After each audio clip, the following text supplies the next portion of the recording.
The flickering lamplight cast long, dancing shadows across Rowan's face, altering the beads of sweat clinging to his forehead.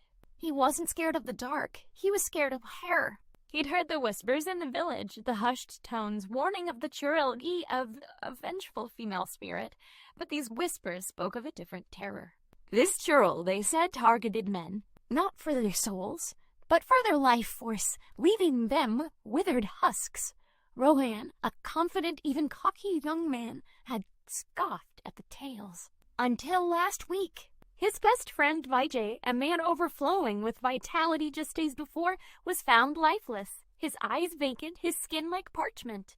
The village elder, his face etched with sorrow and fear, had simply nodded when Rowan whispered, "The Churel."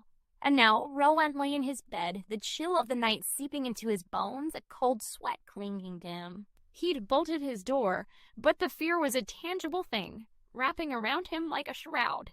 He tried to rationalize it, to blame it on illness, but the image of Vijay's lifeless eyes haunted him. A scratching sound, faint at first, then growing louder, closer. Rowan squeezed his eyes shut, his heart hammering a frantic rhythm against his ribs. The scratching became a slithering sound, like something moving across the floor. He could feel the presence, a weightless pressure pressing down on him, suffocating. He dared to peek through a crack in his eyelids. A wisp of smoke, swirling, coalescing into a shape. A woman, beautiful and ethereal, with eyes that burned like embers. But her beauty was a mask, hiding the chilling emptiness beneath. Her hair, long and black, flowed like liquid darkness. She moved with unnatural grace, her feet never touching the ground. Rowan froze, his breath catching in his throat. He felt a draining sensation, a cold emptiness spreading through him, sapping his strength, his will. He knew with a terrifying certainty that this was it. This was the end. Then a rooster crowed.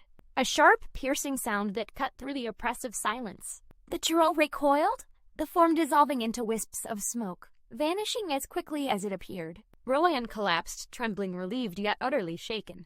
The rooster's crow, a symbol of dawn, had driven her back. The villagers believed that the Churel's power waned with the rising sun. But Rowan understood something else. His arrogance, his disbelief had almost cost him his life. From that night on, Rowan respected the old ways, the old stories, understanding that sometimes the whispers hold a terrible truth. Fear tempered with respect is sometimes the best protection.